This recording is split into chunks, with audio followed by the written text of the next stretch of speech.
Hello. In today's module, we will be discussing a very important topic, that is planning. And we'll be discussing the process and various components of planning. So let's first of all understand what exactly is planning. According to a very famous Chinese philosopher, Confucius, a man who does not plan long ahead will find trouble at his door. So it's always good to plan ahead. Now let's understand the concept of planning. Planning is a process, first of all. It involves determination of the future course of action. What are you going to do in the future? Why you want to do something in future? What action you are going to take? How you will take the action? When you will take the action? So these are all the different aspects of a planning process. In planning, a manager uses facts, reasonable premises, and constraints from all these, and he visualizes and formulates the necessary activities and how they will be conducted. Now let's see the definition of planning. And a very famous expert of marketing, Philip Kotler, has very rightly said that planning is deciding in present what to do in future. So it is basically a process whereby the companies reconcile their resources with the objectives and opportunities.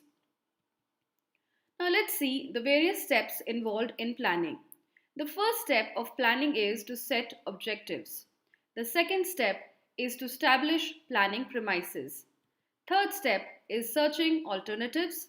The fourth step is evaluating those alternatives. The fifth step is selecting the most appropriate alternative. The sixth step is implementing the plan. And the last step is follow up action. Now let's see each of these steps in a little detail. So the first step is setting of objectives. Now objectives basically should be set for long term as well as for short term. They should be specific and they should be verifiable. You should be able to verify those objectives. They should be clear and easy to understand. They should indicate the actions what need to be taken, and they should clearly state the expected results. What exactly results are you expecting? So the objective should be, or the goal should be, SMART. SMART stands for specific, measurable, achievable, realistic, and timely. The second step of the planning process is establishing planning premises. Now, what exactly are premises? Planning premises are basically the assumptions what you have about the future environment. What exactly will be there in future environment, that is your internal environment and your external environment. So what will be, how will it affect the organization? That is basically the planning premises. These are the assumed conditions in which the plan is to be executed. Premises about internal environment, which will include the plans, the policies, the resources, its strength and weaknesses. That is the internal environment. How will that affect our planning? And also planning premises should be developed, or assumptions should be developed about the external environment, which will include your political, legal, social, technological, also your competitive market conditions. So all the assumptions need to be considered in advance before making the plan. Now the premises about the internal environment, it is managed by higher level managers. They focus on the external environment or the external premises, and for the lower level managers they focus more on establishing the internal premises. Now let's see the third step, that is searching of alternatives. It is basically related to identifying different alternative courses of action. What exactly can be done to achieve that particular objective? Now, searching alternatives, it is not a difficult task, but the difficult task is to find out the most promising alternative, which one will work the best or during the planning process. Now, alternatives can be searched by the help of the process of brainstorming. The employees in an organization can sit together and discuss various ideas or alternatives and find out the most promising alternative. The fourth step is evaluating those alternatives. Whatever alternatives or ideas that have been gathered during the brainstorming process, that need to be evaluated. Now, evaluation can be based on many factors, such as, first of all, how much investment is required in each of the alternatives, or how much risk is involved in that alternative, whether that alternative will satisfy the availability of resources, whether it will have an expected payback period, in how much time it will pay back, or we will be able to recover the capital. Then also the planning premises, what are the planning premises, and whether the alternatives fit in those planning premises. So all these things, and also the objectives of the organization, whether they satisfy the objective of the organization that have been formed during the planning process. So all these factors should be considered when you are evaluating the alternatives, and whichever alternative fits best in all these factors, that alternative is the most promising alternative. The fifth step is selecting the most appropriate alternative. After evaluating different alternatives, they select the most appropriate alternative course of action, which is also known as the plan.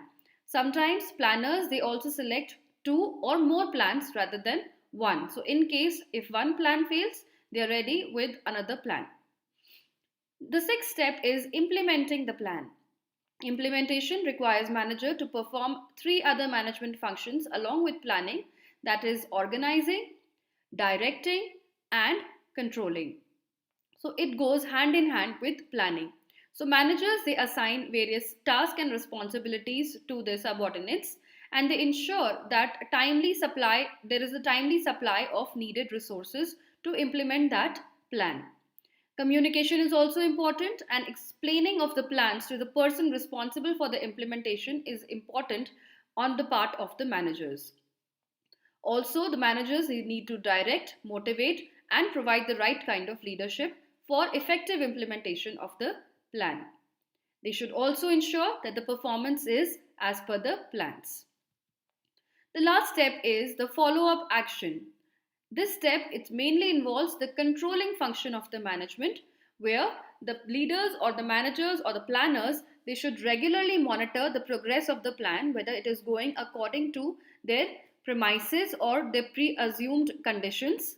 They should also try to identify what are the weaknesses and limitations that are happening during the execution or implementation of the plan, and they should also try to find out if there is a need for review or they need to revise the plan. And if situation is needed, then they also need to introduce necessary changes to the original plan. That all is the part of the follow-up action. Now let's see what are the different components of planning. Different components of planning are the objectives, the strategies, the policies, procedures, methods, rules, standards, programs, schedules, budgets, projects, and tactics. So, some of the components are interlinked with each other, but it is important to understand how one is different from the other and how in planning we can use these components. The first one is objectives.